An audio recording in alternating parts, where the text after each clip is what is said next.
어머님, 오늘 식사비는 13,000원 정도예요. 앞으로 저희 집에서 식사하시게 되면 식비랑 제 수고비까지 해서 받을 생각이에요. 내가 밥 한 끼 해줬다고 나한테 돈을 받겠다는 게 말이 되니? 여긴 어머님 집이 아니고 저희 집이에요. 저희가 관리비도 내고 생활비도 내거든요. 뭘 그렇게 서운하게 말하니? 그리고 어머님 저희 집에 와 있는 시간이 많으시니까 관리비랑 수도세도 같이 분담해서 내주셨음 해요. 내가 여기에 오는 게 너네들이 손주 봐달라고 부탁해서 아니니? 그렇긴 한데 어쨌든 간에 저희보다 집에 오래 계시니 많이 쓰시잖아요? 저번 달도 어머니가 물을 많이 써서 공과금 많이 나왔어요. 이게 말이나 되니? 가족끼리 밥 한 끼 얻어먹을 수도 있고 그런 건데 이걸 일일이 다 돈으로 따지자고? 어머, 그럼요. 아무리 가족이라고는 하지만 어머님이랑은 엄밀히 따져서 가족은 아니잖아요? 제 말은 쓴 만큼 내고 얻어먹은 만큼 내라는 거죠. 이해가 안 되세요? 가족은 아니라고? 그럼 내가 손주를 왜 봐줘야 하니? 어머님, 웃기지도 않네요. 손주는 어머님 자식이잖아요. 자식 돌봐주는 게 그렇게 억울하세요? 그래, 그렇게 따지자고 하니 나도 더 이상 이 집에 공짜로 살게 해줄 수 없겠구나. 딱 기다리거라. 내가 조만간 그동안 안 받은 월세며 손주 돌봄 비용이며 전부 다 싹 청구할 테니. 월세를 받겠다고요? 정신 차리세요, 어머님. 자식들한테 월세 받는 어머님이 어디 있어요? 그럼 시어머니한테 밥값 달라는 며느리는 말이 되고. 그냥 며느리한테 용돈 조금 준다고 생각하면 되잖아요. 쪼잔하게 또 그거 물고 늘어져서 청구한다고요? 그래, 고마움도 모르고 가족도 아니라는 자식들한테 하나하나 청구할 거니 그렇게 알 거라. 밥맛 다 떨어져서 나는 그만 먹고 간다. 이번 사연의 주인공은 서울 외곽 아파트에 홀로 살고 계시는 68세 유영자 씨입니다. 남편을 잃고 혼자 살아온 지 벌써 10년. 이제 막 혼자 사는 것이 익숙해질 무렵이었죠. 조용한 아침, 혼자 끓인 미역국 한 그릇으로 식사를 마치고 있을 때였습니다. 현관문이 열리는 소리와 함께 아들이 들어왔습니다. 엄마, 있어요? 36세 아들은 평소와 달리 표정이 조금 어두웠습니다. 영자 씨는 급히 일어나 아들을 맞이했죠. 어머, 성준아. 갑자기 웬일이야? 밥은 먹었니? 엄마, 앉아봐요. 할 말이 있어서요. 아들이 소파에 앉으며 조심스럽게 꺼낸 이야기는 결혼 소식이었습니다. 33세 직장 여성과 만난 지 2년 만에 결혼을 하겠다는 거였죠. 영자 씨는 기뻤습니다. 늦은 나이까지 혼자 지내던 아들이 드디어 짝을 만났다니 얼마나 다행스러운 일이었겠어요. 어머, 정말? 언제 한번 데려와 봐라. 엄마가 맛있는 거 해줄게. 하지만 아들의 표정은 여전히 무거웠습니다. 엄마, 그게 결혼 준비하면서 보증금이 좀 부족해서요. 전세는 조금 힘들 것 같아요. 요즘 집값이 얼마나 비싼지 영자 씨도 알고 있었습니다. 젊은 사람들이 집 한 채 마련하는 게 하늘의 별 따기라는 것도 말이죠. 그래서 말인데요. 엄마 혹시 저 결혼하면 집 해줄 정도 형편은 돼요? 생각은 좀 해봐야겠다만, 정 그렇다면 우리 집에서 그냥 사는 건 어떻겠니? 엄마, 그게 무슨 말이에요? 말 그대로야. 이 집 넓잖아. 방도 2개나 되고. 엄마 혼자 살기엔 너무 크기도 하고. 영자 씨에게 그 집은 전부였습니다. 남편과 함께 어렵게 마련했던 보금자리였고 아들을 키워낸 추억이 가득한 공간이었죠. 하지만 아들의 새 출발을 위해서라면 기꺼이 내어줄 수 있었습니다. 엄마, 그럼 엄마는 어디서 살 거예요? 엄마는 작은 원룸이라도 구해서 살면 되지. 요즘 혼자 살기 좋은 집들 많더라고. 그렇게 결정이 났습니다. 계약서도 명예 이전도 없이 말이죠. 영자 씨는 단순히 아들 부부가 집에서 함께 살 거라고만 생각했습니다. 결혼식 날 영자 씨는 처음으로 며느리를 만났습니다. 지우라는 이름의 며느리는 단정하고 예의 바른 모습이었죠. 첫인상은 나쁘지 않았습니다. 하지만 신혼여행에서 돌아온 첫날부터 며느리는 선을 그었습니다. 어머님, 저희는 저희 방식대로 살게요. 너무 간섭하지 않으셨으면 좋겠어요. 영자 씨는 살짝 당황했지만 이해하려 했습니다. 그래, 요즘 애들은 그런가 보다. 아들 부부의 신혼 초기에는 그럭저럭 평온했습니다. 며느리는 직장을 다니느라 바빴고 아들도 마찬가지였으니까요. 그렇게 1년이 조금 넘은 시점에 손주가 태어났습니다. 며느리는 출산 후 3개월 만에 복직을 했습니다. 그때부터 영자 씨의 진짜 시험이 시작됐죠. 어머님, 제가 회사 다니는 동안 애 좀 봐주실 수 있으세요? 며느리의 부탁이었습니다. 어머님, 저희 사정 뻔히 하시면서 손주도 안 봐주시면 서운해요. 매번 봐달라고 하는 것도 아니고 한 번씩만 봐주는 게 그렇게 어려우세요? 영자 씨는 처음에는 거절하였지만 한두 번씩 손주를 봐주는 시간이 늘어나면서 영자 씨의 하루는 완전히 바뀌었습니다. 분명 한 번씩 급할 때만 봐달라 하는 부탁이었는데 말이죠. 새벽 6시 첫 차 시간에 맞춰 집을 나섰습니다. 원룸에서 아들 집까지는 지하철로 40분 거리였죠. 손에는 항상 도시락 가방이 들려 있었습니다. 아들 집에 도착하면 며느리는 이미 출근 준비를 마친 상태였습니다. 어머님, 애 기저귀 여기 있고요. 분유는 냉장고에 있어요. 그럼 다녀오겠습니다. 인사도 제대로 안 하고 급히 나가는 며느리를 보며 영자 씨는 손주를 안았습니다. 우리 강아지, 할머니가 왔다. 기저귀를 갈고 분유를 타주고 미음을 끓여주고 낮잠 재워주고 손주 돌보는 일은 힘들었지만 나름 그 안에서의 행복도 있었죠. 그뿐만 아니었습니다. 영자 씨는 매일같이 반찬을 싸갔습니다. 묵은지찜, 된장 고추장 볶음, 두부부침, 멸치볶음, 시금치 무침. 아들이 어릴 때부터 좋아했던 바로 그 맛으로 말이죠. 새벽에 일어나 정성스럽게 만든 반찬들을 도시락통에 가득 담아갔습니다. 성준이가 이거 좋아했는데? 지우도 입에 맞을 거야. 하지만 며느리의 반응은 시원하지 않았습니다. 감사해요. 근데 저 이건 안 먹어요. 다음부턴 저 좋아하는 것도 해주세요. 아들 생각만 하지 마시고요. 그래? 너가 좋아하는 음식이 뭔데? 매번 이런 식이었습니다. 고맙다는 말은 하긴 하지만 마치 맡겨놓은 듯 말하는 것이 은근 거슬렸죠. 짜지 않게 간을 맞췄고 양도 줄였습니다. 며느리가 안 먹는다는 반찬은 아예 만들지 않기도 했죠. 어느샌가 며느리의 기분과 눈치를 보게 되는 자신을 발견하게 되었습니다. 그렇게 3년이 흘렀습니다. 영자 씨의 하루는 완전히 손주 중심으로 돌아갔습니다. 새벽 6시에 일어나 반찬 만들고 첫 차 타고 아들 집으로 가서 손주 돌보고 저녁 늦게 자신의 집으로 돌아오는 생활의 반복이었죠. 주말에도 마찬가지였습니다. 며느리가 쉬고 싶다고 하면 영자 씨가 손주를 데리고 나갔습니다. 아들 부부가 데이트를 한다면서 저녁 늦게까지 손주를 봐달라고 하는 일도 많았죠. 어머님 덕분에 저희가 이렇게 살 수 있어요. 며느리가 가끔 고마움을 표현하기는 했습니다. 하지만 그 말 속에서 진정한 감사의 마음은 느껴지지 않았죠. 마치 당연한 일을 당연하게 받아들이는 것 같았고, 며느리의 태도는 점점 더 차가워졌습니다. 이것저것 지적하는 일이 많아졌죠. 어머님, 요즘 애가 밤에 잘 안 자네요. 낮에 너무 재운 거 아니에요? 이 기저귀 말고 다른 브랜드로 써주세요. 애 엉덩이에 트러블 생겼어요. 그러던 어느 날 손주의 생일이 다가왔습니다. 며느리가 문자를 보냈죠. 어머님, 주말에 저희 집에서 식사하세요.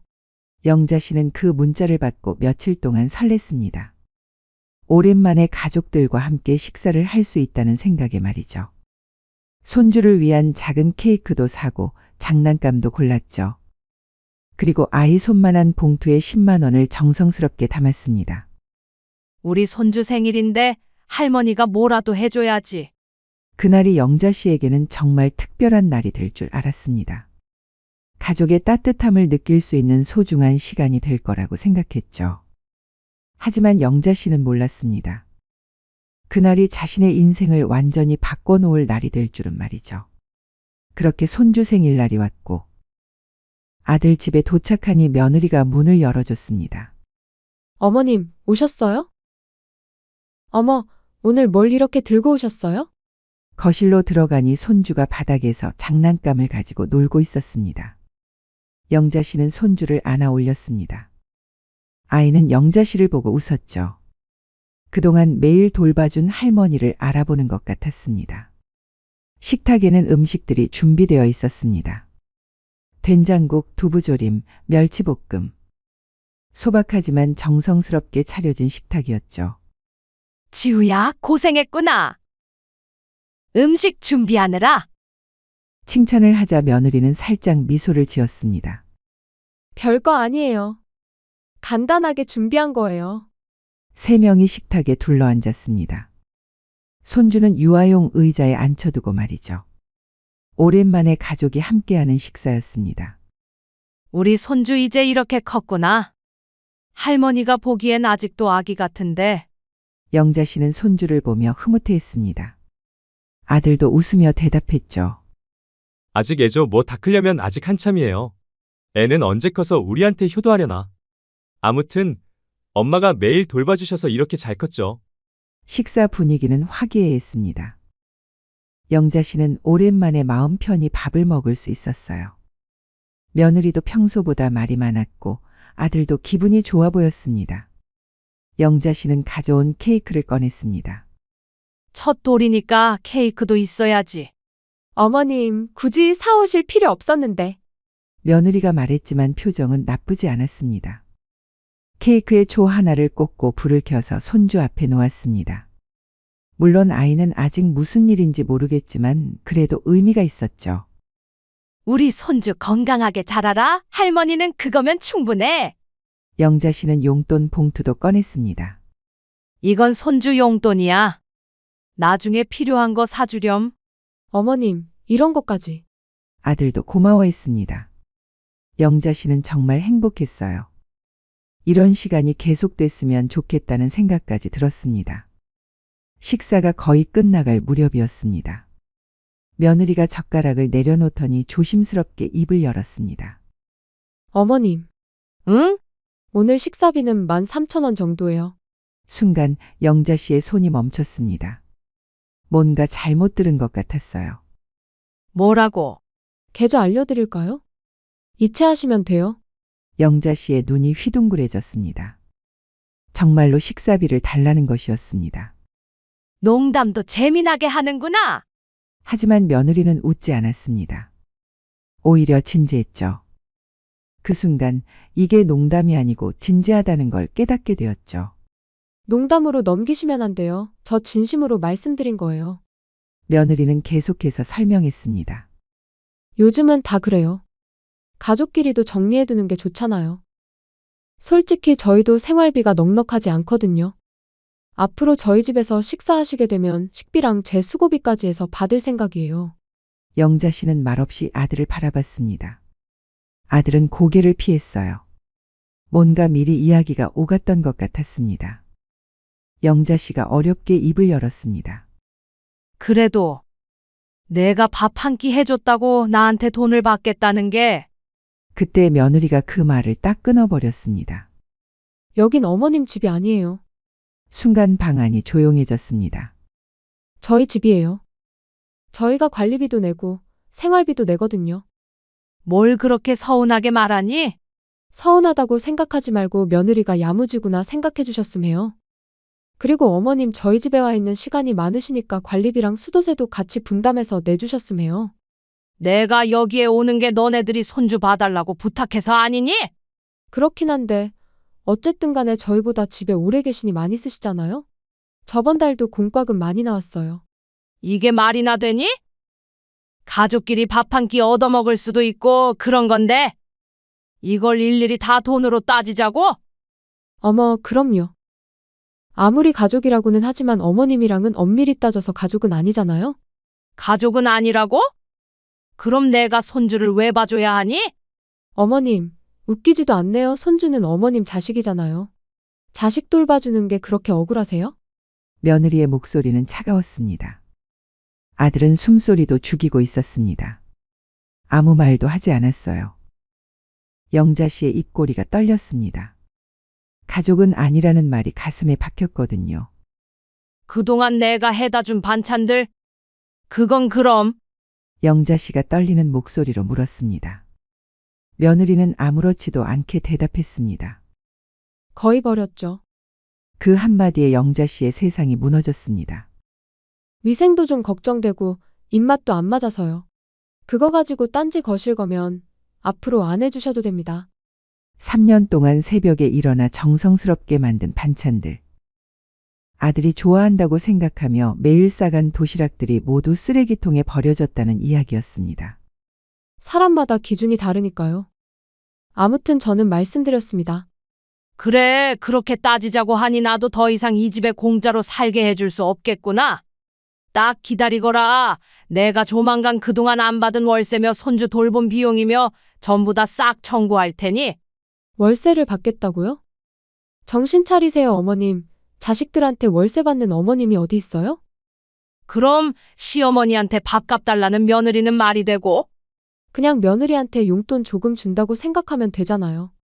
쪼잔하게 또 그거 물고 늘어져서 청구한다고요? 그래, 고마움도 모르고 가족도 아니라는 자식들한테 하나하나 청구할 거니 그렇게 알 거라. 그 순간 영자 씨는 자리를 박차고 일어났습니다. 밥맛 따 떨어져서 나는 그만 먹고 일어날게. 집으로 돌아가서 너가 말한 대로 밥값이랑 공과금 입금할게.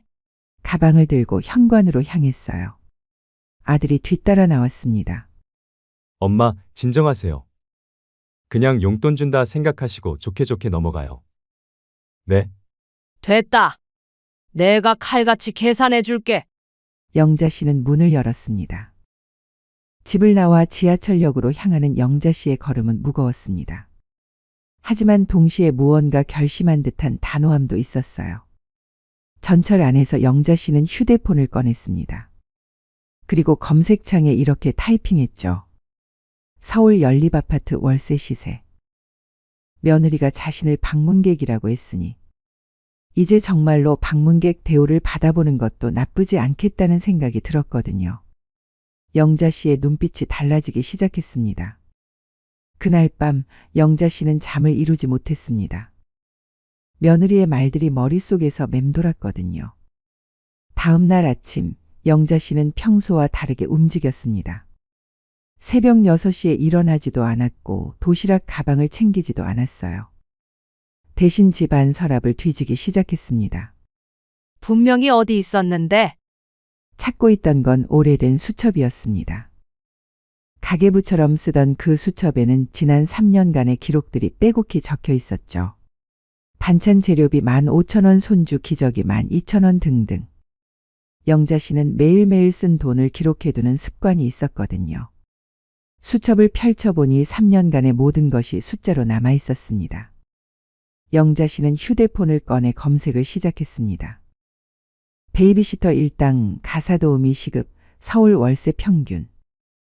하나씩 계산기를 두드리며 정리해보니 어마어마한 숫자가 나왔습니다. 이게 맞나? 영자 씨는 다시 한번 계산해봤습니다. 틀리지 않았어요. 월세만 해도 48개월 동안 월 90만 원이면 4,320만 원이었습니다. 요즘 그 동네 아파트 월세가 그 정도였거든요. 손주 돌봄은 주 4일, 하루 8시간씩 3년 동안.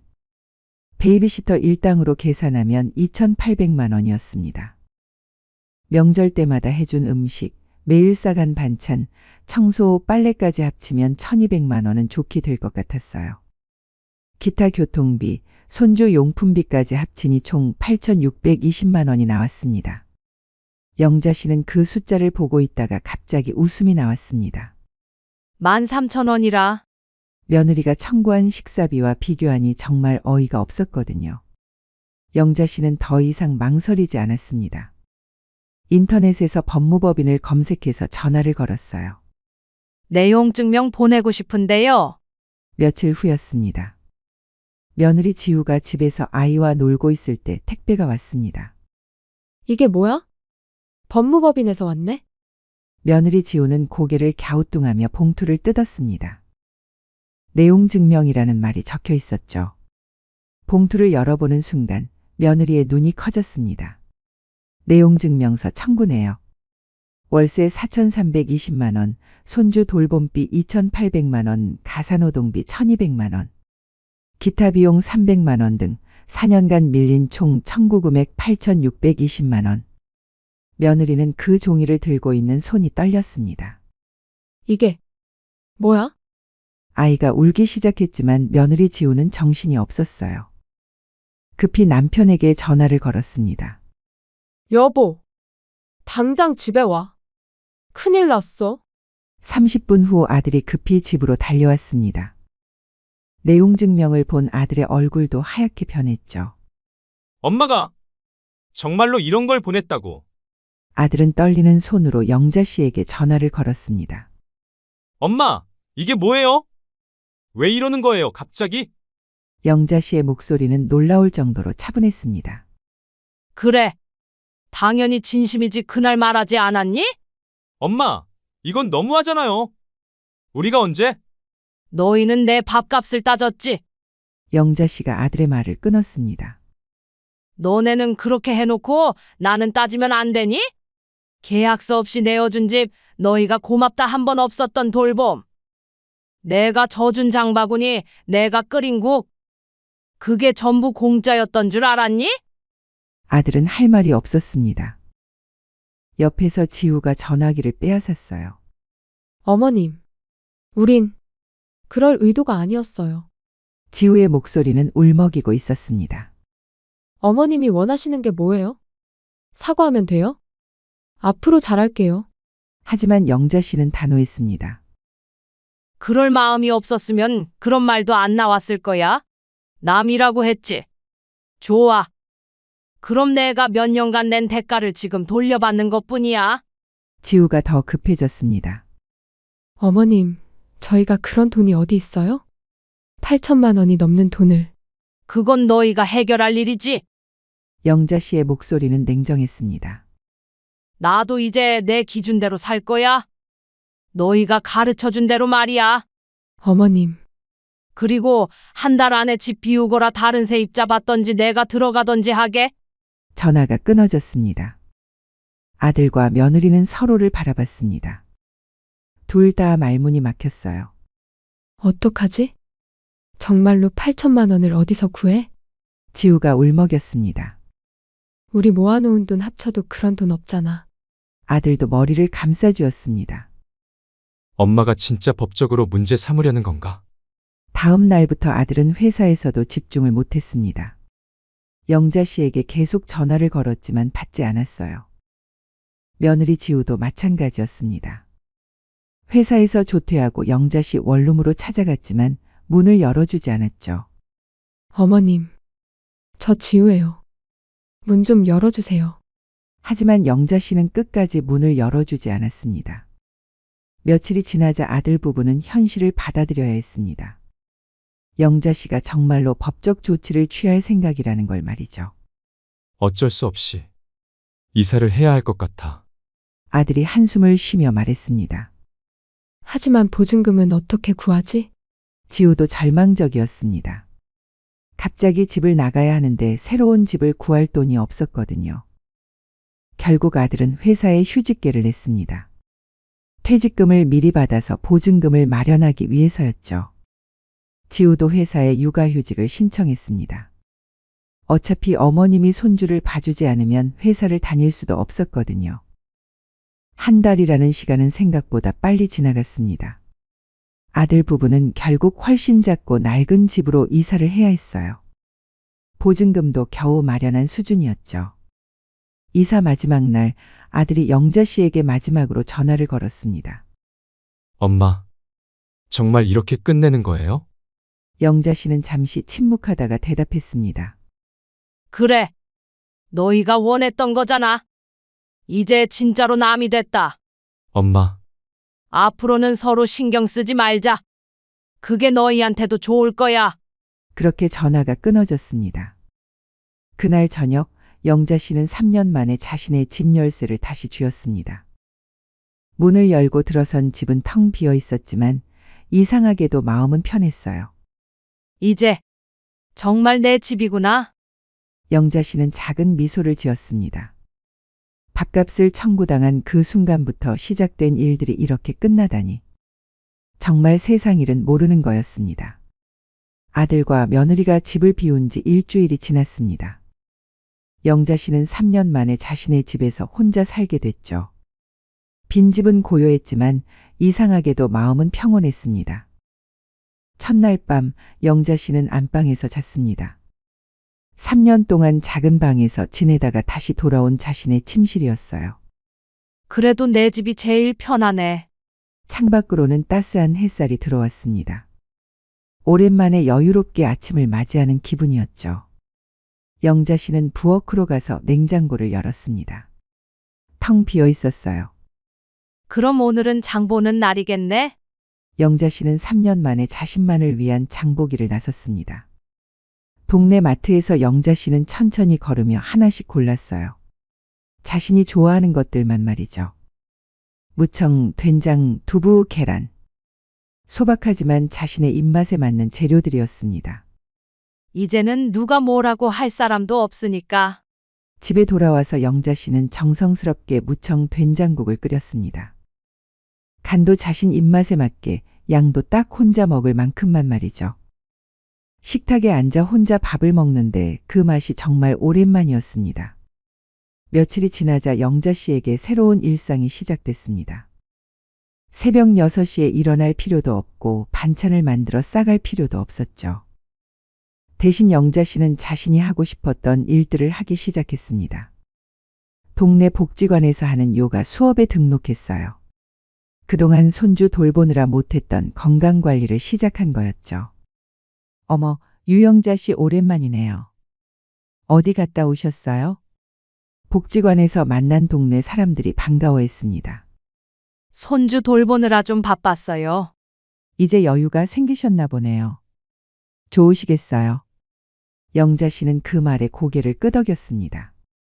정말로 여유가 생겼거든요. 요가 수업을 마치고 집에 돌아오는 길에 영자 씨는 동네 꽃집에 들렀습니다. 할머니, 뭘 찾으세요? 매화나무 화분 있나요? 네, 있어요. 요즘 꽃이 막 피기 시작했는데 예쁘죠? 영자 씨는 작은 매화나무 화분을 하나 샀습니다. 집 베란다에 놓으려고 말이죠. 집에 와서 베란다에 매화나무를 놓고 물을 주면서 영자 씨는 행복했습니다. 그때 현관문이 두드려지는 소리가 들렸습니다. 영자 씨가 문을 열어보니 옆집 아주머니가 서 있었어요. 영자 씨 안 계신 줄 알았는데 오셨네요. 아들 내외는 어떡하고 다시 오셨네요. 아, 네. 좀 바쁘게 살았어요. 아들 며느리는 어디 갔어요? 요즘 안 보이던데.